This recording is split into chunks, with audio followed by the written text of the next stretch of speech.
අපි ඔක්කොම එක වගේ. හැමදාම උදේට හැරෙනවා, ජොබ් එකට යනවා, ගෙදර එනවා, නිදා ගන්නවා. සල්ලි හම්බ කරන එකමද ජීවිතේ? ඔව්. ජීවත් වෙන්න සල්ලි ඕනේ.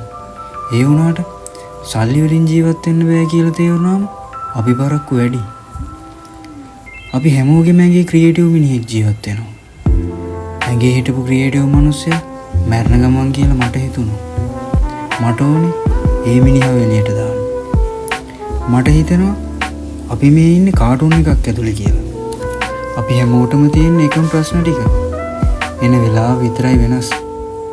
අපි හරියට ඇස්සරලා බැලුවොත් අපේ ජීවිතෙත් අපි ආසම කාටුන් එක කරගන්න පුළුවන් කියලා මට හිතෙනවා. ඒත් අපි ඇත්තටම තාම ඇස්සරලා බලන්න තරම් දන්නේ නැහැ. ඒකයි අපි තාම හීන ලෝකවල හිර වෙලා ඉන්නේ.